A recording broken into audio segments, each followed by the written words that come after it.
तो आज हम एक ऐसे रहस्य की परतें खोलने जा रहे हैं जो ना गणित की है, ना विज्ञान की और ना ही अध्यात्म की, बल्कि इन सब की सीमाओं को ही धुंधला कर देती है।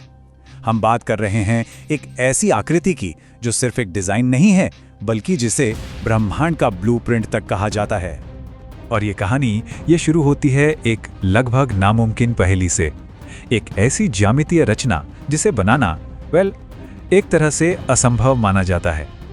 तो चलिए इस नाटक के पहले अध्याय में गोता लगाते हैं। और यहाँ हम श्री यंत्र को सिर्फ एक कलाकृति की तरह नहीं देखेंगे, नहीं, हम इसे देखेंगे एक बहुत ही गहरी, एक बहुत ही मुश्किल गणितीय चुनौती के तौर पर। तो आखिर इसकी बनावट है कैसी? देखिए, इसमें कुल 9 त्रिभुज हैं जो एक दूसरे को बड़ी ही सटीकता से काटते हैं।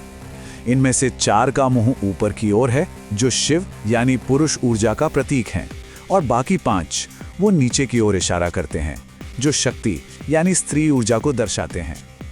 और मजे की बात तो अब शुरू होती है। जब ये 9 त्रिभुज एक दूसरे को काटते हैं ना, तो उनसे ठीक 43, जी हाँ, पूरे 43 छोटे छोटे और एकदम परफेक्ट त्रिभुज बनते हैं। ये कोई मामूली डिजाइन नहीं है, बल्कि एक बेहद कॉम्प्लेक्स मैथमेटिकल मैट्रिक्स है। इसकी सटीकता का अंदाजा इसी बात से लगाया जा सकता है कि आज के कंप्यूटर प्रोग्रामर्स के लिए भी इसे एकदम परफेक्ट बनाना एक बुरे सपने जैसा है। अब सवाल उठता है, ऐसा क्यों? क्योंकि अगर एक भी लाइन, बस एक भी लाइन को जरा सा भी इधर उधर किया तो सारे के सारे 43 त्रिभुजों का पूरा ढांचा ही बिगड़ जाता है। हर चीज एक दूसरे से इतनी गहराई से जुड़ी है। लेकिन रुकिए, इसकी बनावट का राज इससे भी कहीं ज्यादा गहरा है। रिसर्च बताती है कि श्री यंत्र की पूरी संरचना में गोल्डन रेशियो यानी फाई का इस्तेमाल किया गया है। ये वही जादुई नंबर है जो हमें आकाशगंगाओं, फूलों की पंखुड़ियों और यहाँ तक कि हमारे अपने डीएनए में भी मिलता है। मतलब ये कोई रैंडम डिजाइन नहीं, बल्कि एक यूनिवर्सल कोड है।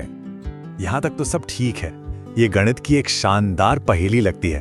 पर क्या हो अगर ये सिर्फ देखने की चीज हो ही ना? क्या हो अगर इसका असली राज, इसकी असली पहचान आवाज में छुपी हो? और यहीं से हमारी कहानी एक बेहद दिलचस्प मोड़ लेती है। दूसरे अध्याय में हम जानेंगे कि कैसे श्रीयंत्र को सिर्फ देखा नहीं बल्कि सुना भी जा सकता है। ये सब मुमकिन हुआ साइमैटिक्स की साइंस की वजह से। साइमैटिक्स मतलब ध्वनि को देखने का विज्ञान। ये हमें दिखाता है कि कैसे अलग अलग तरह की ध्वनियां रेत या पानी जैसी चीजों पर कमाल के ज्यामितीय पैटर्न बना सकती हैं। 1980 के दशक में कुछ एक्सपेरिमेंट्स हुए। साइंटिस्ट ने ओम मंत्र की ध्वनि की फ्रीक्वेंसी को एक ऐसी प्लेट पर भेजा जिस पर रेत के कण बिखरे हुए थे, और जो नतीजा सामने आया उसे देखकर वो हैरान रह गए। रेत के कणों ने अपने आप को एक ऐसी आकृति में ढाल लिया जो हूबहू श्री यंत्र जैसी दिखती थी। ये मॉडर्न खोज एक बहुत ही प्राचीन वैदिक विचार को साबित करती है, पश्यन्ति, जिसका मतलब है वो जिसे देखा जा सके। हजारों साल पहले हमारे ऋषि मुनि ये जानते थे कि ध्वनि से पदार्थ को आकार दिया जा सकता है, और श्री यंत्र उसी देखी जा सकने वाली ध्वनि का विजुअल रूप है। तो अब एक बड़ा सवाल खड़ा होता है, अगर ये सिंबल रेत जैसे बेजान पदार्थ को एक सुंदर आकार दे सकता है, तो फिर हमारे जिंदा दिमाग, हमारी चेतना पर इसका क्या असर होता होगा? और यही सवाल हमें ले जाता है हमारे तीसरे अध्याय में, जहां हम पड़ताल करेंगे श्री यंत्र के हमारे ब्रेन पर होने वाले साइंटिफिकली ऑब्जर्व किए गए प्रभावों की। मॉस्को यूनिवर्सिटी जैसी जगहों पर हुई रिसर्च में पाया गया कि जब कोई भी इंसान श्री यंत्र पर अपना ध्यान लगाता है तो उसका ब्रेन लगभग तुरंत अल्फा स्टेट में चला जाता है। यह गहरी शांति और फोकस्ड मेडिटेशन की स्टेट है। इतना ही नहीं, ये ब्रेन के लॉजिकल और क्रिएटिव दोनों हिस्सों को सिंक कर देता है। नतीजा, एकाग्रता और फैसला लेने की क्षमता में जबरदस्त बढ़ोतरी। तो ये बात तो साफ है कि ये हमारे दिमाग की छिपी हुई शक्तियों को खोलने की एक चाबी है। लेकिन क्या कहानी बस यहीं खत्म हो जाती है, या फिर ये हमारे दिमाग से भी बहुत बहुत बड़ी किसी चीज का नक्शा हो सकता है, जैसे कि पूरे ब्रह्मांड का? अब हम कहानी के क्लाइमैक्स की तरफ बढ़ रहे हैं। इस चौथे अध्याय में हम श्री यंत्र को सिर्फ एक प्रतीक की तरह नहीं, बल्कि पूरी कायनात के एक नक्शे के रूप में देखेंगे। प्राचीन ग्रंथ कहते हैं कि श्री यंत्र असल में कॉस्मोस का एक मैप है।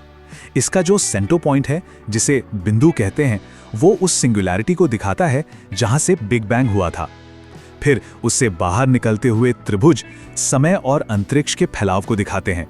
और इसके फ्रैक्टल नेचर, मतलब छोटे से छोटे हिस्से में भी पूरे का पैटर्न होना, ये उस सिद्धांत को दिखाता है कि जैसा अणु में वैसा ब्रह्मांड में। और अब एक ऐसा फैक्ट जो दिमाग घुमा देगा। श्री यंत्र के जो सेंट्रल ट्रायंगल्स हैं, उनका कोण करीब 51.5 डिग्री होता है। और कमाल की बात यह है कि मिस्र में गीजा के महान पिरामिड का ढलान भी लगभग 51.8 डिग्री है। ये समानता, ये लगभग एकदम सटीक है। तो इसका क्या मतलब निकाला जाए?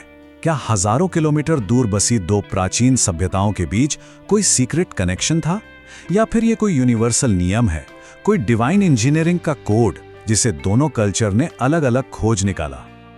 और अब हम आते हैं इस कहानी के फिनाले पर, एक आखिरी सबसे रहस्यमयी मोड़, जहां ये प्रतीक एक 2D चित्र से 3D फंक्शनल डिवाइस में बदल जाता है। जब इसी श्री यंत्र को तांबे या सोने जैसे किसी कंडक्टिव मेटल पर 3D रूप में उकेरा जाता है, तब इसे श्री चक्र कहते हैं। और तब ये सिर्फ एक प्रतीक नहीं रहता, ये एक उपकरण बन जाता है, एक टूल। माना जाता है कि ये एक एनर्जी डिवाइस की तरह काम करता है। कई वैज्ञानिक इसे पीजो इलेक्ट्रिक इफेक्ट से जोड़ते हैं और दावा करते हैं कि ये अपने आसपास की बिखरी हुई इलेक्ट्रोमैग्नेटिक एनर्जी को हार्मोनाइज करता है, मतलब नेगेटिव एनर्जी को पॉजिटिव फ्रीक्वेंसी में बदलता है। इसीलिए तो इसे यंत्र राज, यानी सभी पावर डायग्राम्स का राजा कहा जाता है। तो कुल मिलाके श्री यंत्र वो पॉइंट है जहां साइंस, मैथ्स और स्पिरिचुअलिटी आकर मिल जाते हैं। ये हमें एक झलक दिखाता है कि ये ब्रह्मांड बेतरतीब या केओटिक नहीं है, बल्कि एक बहुत ही सटीक, बहुत ही खूबसूरत डिजाइन पर काम करता है। आखिर में श्री यंत्र कोई बाहरी चीज नहीं है, ये एक आईना है। एक ऐसा आईना जो एक तरफ हमें पूरे ब्रह्मांड का विशाल डिजाइन दिखाता है और दूसरी तरफ हमारे ही अंदर छिपी हुई अनंत चेतना की शक्ति को। ये एक एल्गोरिदम है जो शायद सृष्टि के सबसे बड़े कोड को अनलॉक करता है।